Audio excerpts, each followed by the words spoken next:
Hello everyone.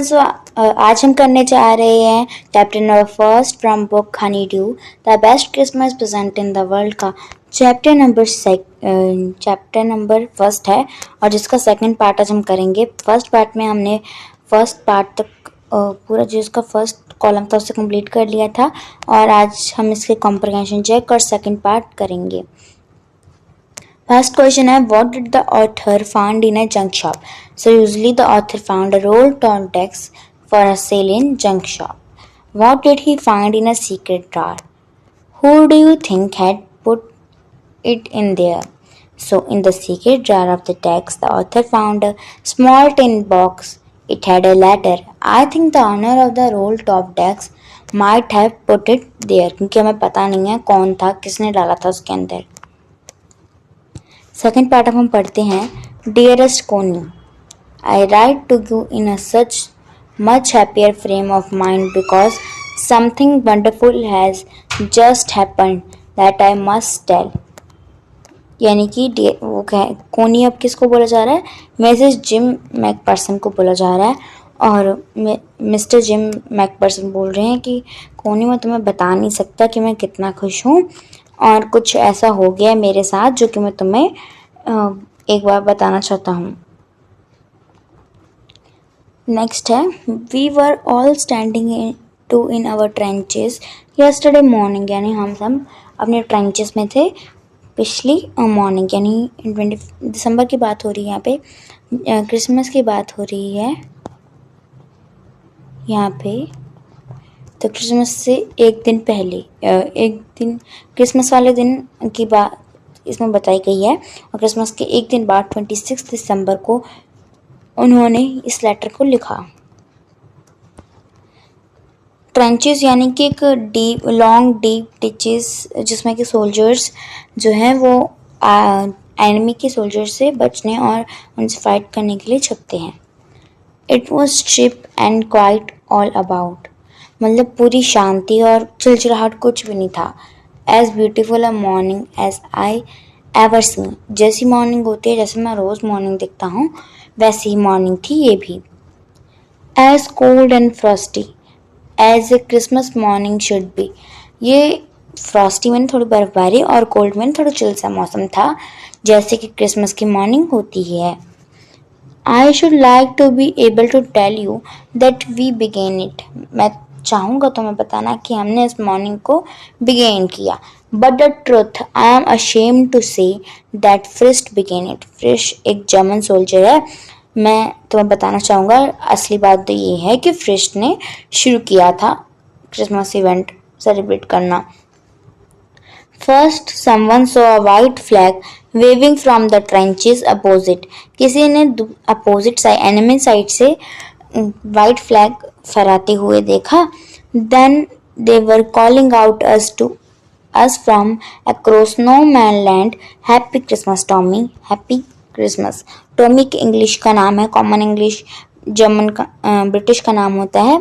और जो दूसरी एनिमी जर्मन वाले थे वो एक तो आपको समझना होगा जिम मैकपर्सन ब्रिटिश थे, ब्रिटिश आर्मी के थे कैप्टन, और दूसरी और से जो थे वो उन्हें बुला रहे थे नो मैन लैंड पे। जर्मन जो थे वो उन्हें बुला रहे थे कि आप नो मैन लैंड पे। नो मैन लैंड क्या होता है बेसिकली, जैसे कि यहाँ पे इंडिया है और यहाँ पे पाकिस्तान है, जिनके बीच में स्पेस होगी ना, जिनके बीच में स्पेस है ना, वो ना ही तो इंडिया की है और ना ही पाकिस्तान की, उसे हम नो मैन लैंड कहते हैं। तो वो जैसे अब मान लेते हैं ये जर्मन थी और ये ब्रिटिश थे। सो ये ब्रिटिश वाले तो अपना क्रिसमस सेलिब्रेट कर रहे थे, जर्मन वाले एक वाइट फ्लैग लेके आते हैं और वो नो मैन लैंड की तरफ बढ़ते हैं और उन्हें भी बुलाते हैं कि तुम भी नो मैन लैंड पे आ जाओ। When we had got over the surprise, some of us shouted back, "Same to you, Frisch, same to you." हम चौंक गए, लेकिन उनमें से कईयों ने, हमारे ग्रुप में से कईयों ने कहा same to you Fritz, same to you Fritz, यानी उन्हें नाम नहीं पता था लेकिन फिर भी उन्होंने ऐसे फ्रिस्ट कह दी क्योंकि जर्मन ज़्यादातर कॉमन सोल्जर्स के नाम फ्रिस्ट होते हैं। I thought that would be that, मैंने सोचा ये होगा। We all did, हमने ऐसा ही किया, सेम टू यू कह दिया उन्हें। But then suddenly One of them was up there in their grey great coat and waving a white flag. उनमें से ग्रे ग्रेट कोट वाला आया. उसने एक वाइट फ्लैग फैलाते हुए वो हमारी तरफ आ रहा था. डू नॉट शूट लैंड, समवन शाउटेड. किसी ने कहा गोली मत चलाना.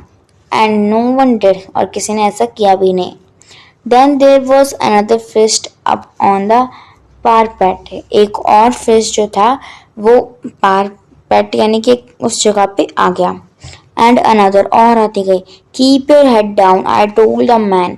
It's a trick but is was not. मैंने उन्हें कहा अपने सिर नीचे करो, हो सकता है ये कोई ट्रिक हो उनकी, पर यह नहीं थी. One of the German was waving a bottle above his head. एक जर्मन एक बॉटल को अपने सिर के ऊपर लेके और वेव उसे वेव मतलब हिला रहा था, वेव कर रहा था. It's a Christmas Day Tommy, we have snaps.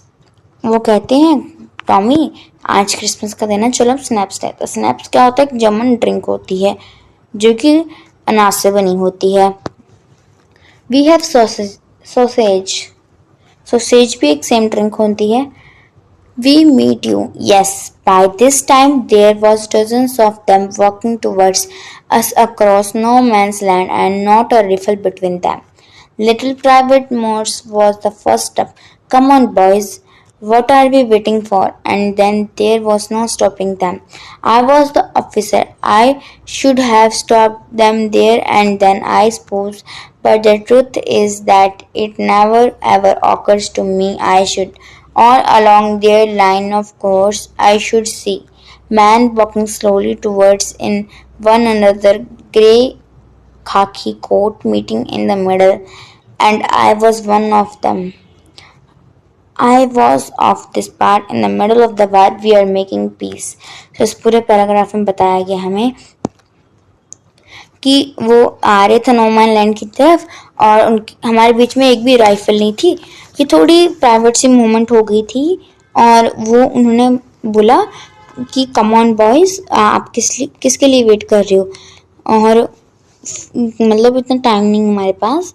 सो मैं ऑफिसर था, जिम मैकपर्सन बोल रहे हैं, इसलिए मैंने उन्हें रोक दिया और कहा कि हो सकता है ये कोई उनकी ट्रिक हो, लेकिन ये नहीं थी.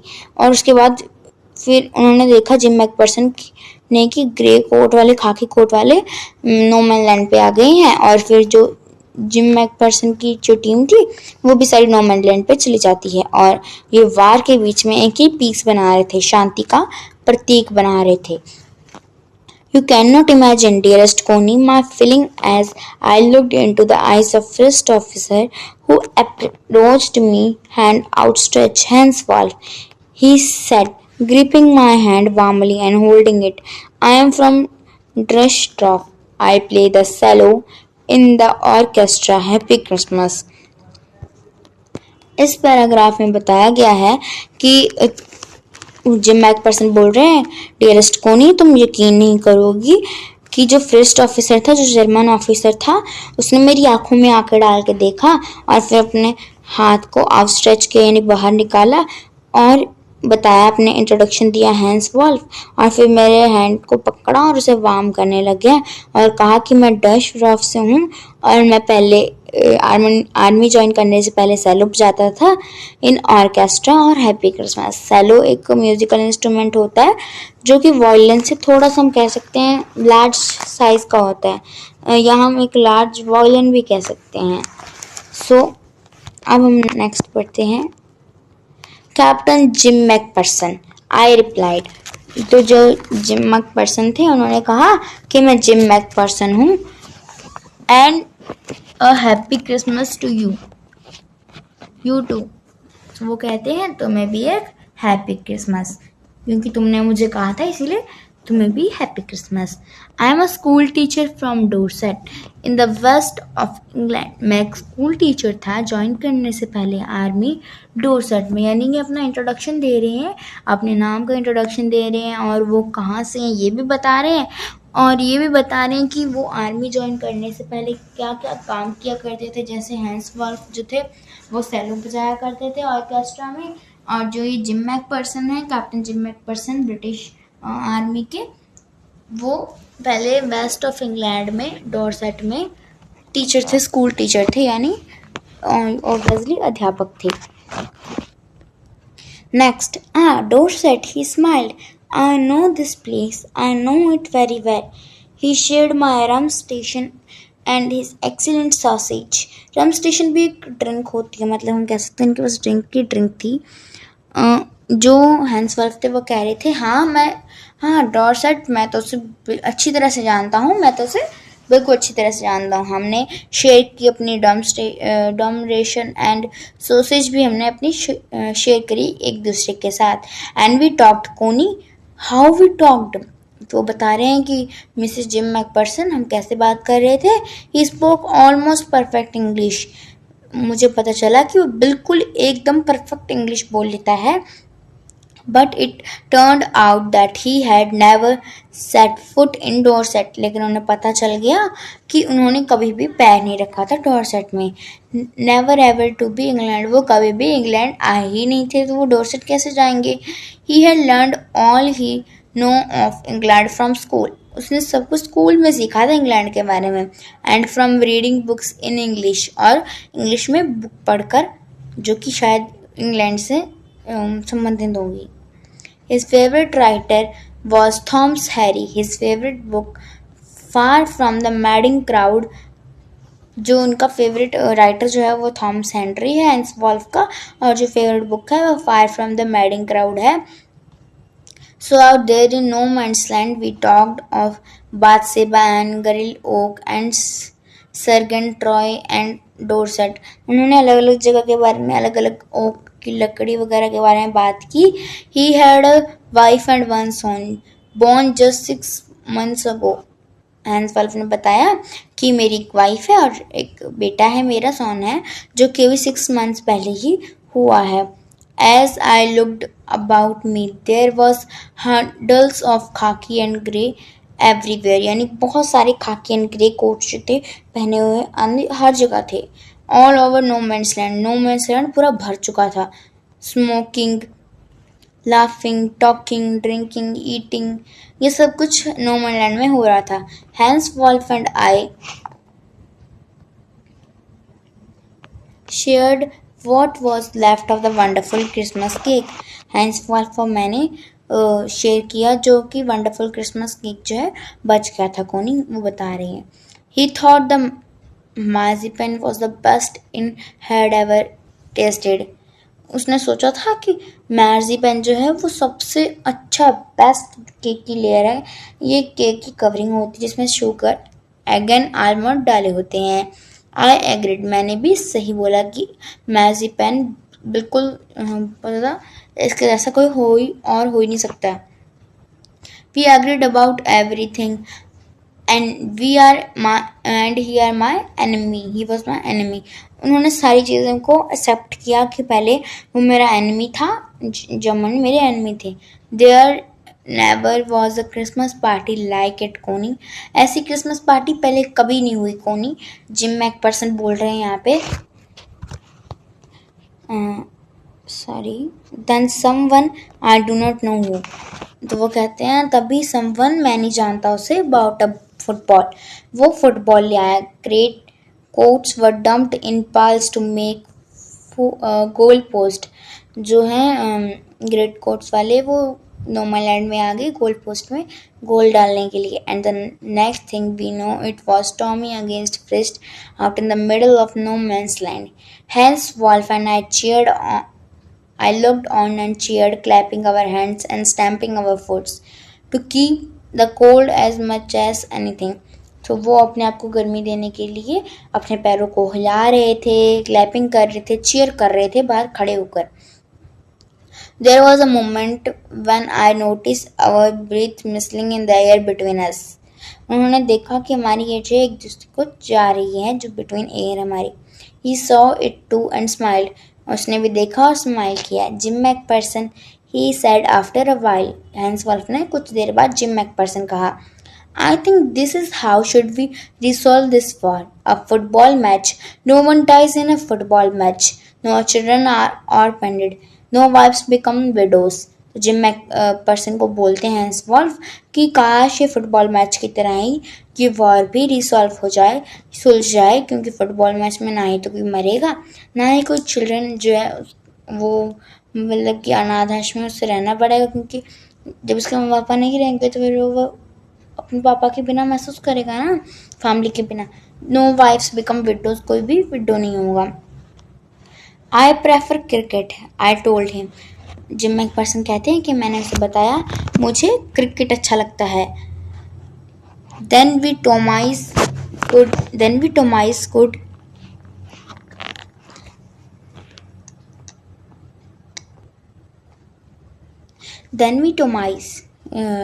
यहाँ पे हमें बताया गया है कि उसके बाद उन्होंने Tommies could be sure of winning. तो उन्होंने कहा कि टॉमिस जो हैं, टॉमिस यानी ब्रिटिश आर्मी के, वो पक्का ही जीतेंगे प्रॉबली।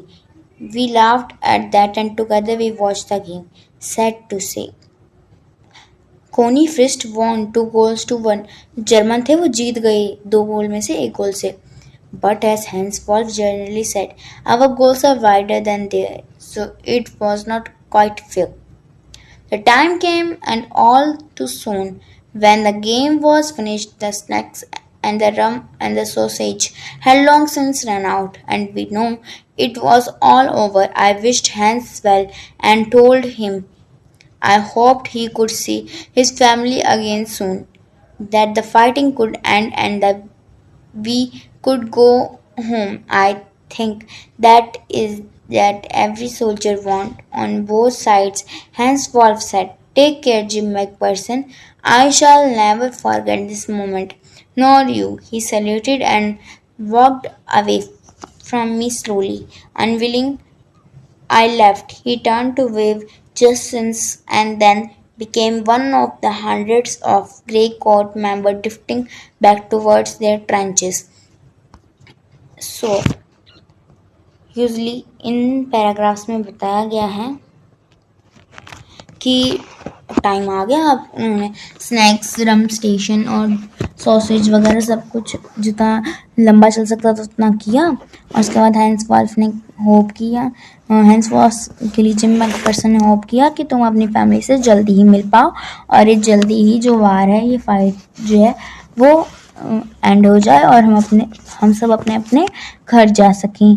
और उन्होंने भी कहा कि हाँ, हैंसवॉल्फ ने भी कहा कि हाँ, मैं भी ऐसे ही चाहता हूँ। तो जिम मैकफर्सन ने कहा टेक केयर, और मैं तुम्हें कभी नहीं बोलूँगा, और इन मोमेंट्स को भी। तभी वो स्लोली चलने लगते हैं और जो हैंसवॉल्फ हैं वो उन्हें सल्यूट करते हैं और फिर वो हंड्रेड्स ऑफ ग्रे कोट्स के साथ मिल जाते हैं जो कि अपने ट्रेंचेस में जा रहे होते हैं। That night back in our dugouts, shelter होती है जगह की, we heard them singing a carol and singing it quite beautifully. हमने सुना उन्हें उस रात कैरोल गाते हुए। कैरोल एक टाइप के सॉन्ग्स होते हैं और जो कि वो बहुत ज़्यादा आराम से, पीसफुली और ब्यूटीफुली गा रहे थे। It was still night. Carol का नाम क्या था? Still night. सो आप इसे रिमेंबर रखिएगा, एग्जाम में आ सकता है। Our boys gave them a rousing chorus of while shepherds watched. So उन्होंने हमारे बॉयज़ ने भी वाइट शर्ट्स वॉच्ड, ये कैरोल गाया। We exchange carols for a while and then we all फेंट साइलेंट। हमने एक दूसरे के क्रॉल्स गाए, एक्सचेंज किया और फिर हम शांत हो गए। We had our time of peace and goodwill, a time I will treasure as long as I will. यानी कि मैंने उस टाइम को ट्रेजर करके रखा, यानी कि जमा करके रखा उस टाइम को जितनी देर तक मैं कर सकता था। Dearest Connie, by Christmas time next this war be nothing but a distant and terrible memory. I know from all that happened today how much both armies long for peace. We shall to be together again soon. I am sure of it. Your loving Jim. तो यहाँ पे जो letter है वो complete होता है और वो लास्ट में कहते हैं कि अगले साल की क्रिसमस को ये बस एक रिमेम्बरल इवेंट रह जाएगा और वार जो है वो ख़त्म हो जाएगा और फिर हम अपनी जल्दी फैमिली को मिल सकते हैं और मैं अगली क्रिसमस पे पक्का आऊँगा। तुम्हारा loving Jim. So comprehension check आ गए हैं। कॉम्प्रेशन चेक का सेकंड है हमारा comprehension check second. Question number first है who had written the letter to whom and when, किसने लेटर किसको लिखा, कब लिखा और क्यों लिखा। So Jim McPherson, a captain in British Army, had written the letter December 26, 1914 to his wife Connie. Why was the letter written? Letter क्यों लिखा गया था? What was the wonderful thing that happened? और ऐसी कौन सी wonderful thing थी जो हुई थी? The letter described a wonderful event. The two armies, the British and the German, fighting against each other, celebrating Christmas together. Question number 3. What jobs did Hans Wolf and Jim McPherson have when they were not soldiers? Before joining the army, Hans played the cello in the orchestra and Jim was a teacher. Question number 4 है Had Hans Wolf ever to be Dorset? How did he say he knew it? No, Hans Wolf never to be Dorset. He had only read Dorset in Hardy novel, Thomas Hardy जो उसके favourite writer का नाम था, जो उनकी book थी उनमें far from the madding crowd से उसने देखा था। क्वेश्चन नंबर 5 है how do you think Jim McPherson came back from the war? How do you know this? तो आप कैसे क्या आप सोच सकते हैं जिम मैकपर्सन वापस आए होंगे या नहीं, या फिर और आपको इसके बारे में कैसे पता चला? No, Jim McPherson never came back home from the war, perhaps therefore his wife Connie had preserved his letter, इसलिए तो उनकी वाइफ ने उस लेटर को इतना संभाल के रखा था। तो यहाँ पे हमारा कंप्लीट होता है पार्ट 2। सो नेक्स्ट वीडियो में हम इसका लास्ट पार्ट नंबर 3 करेंगे। तब तक के लिए थैंक यू।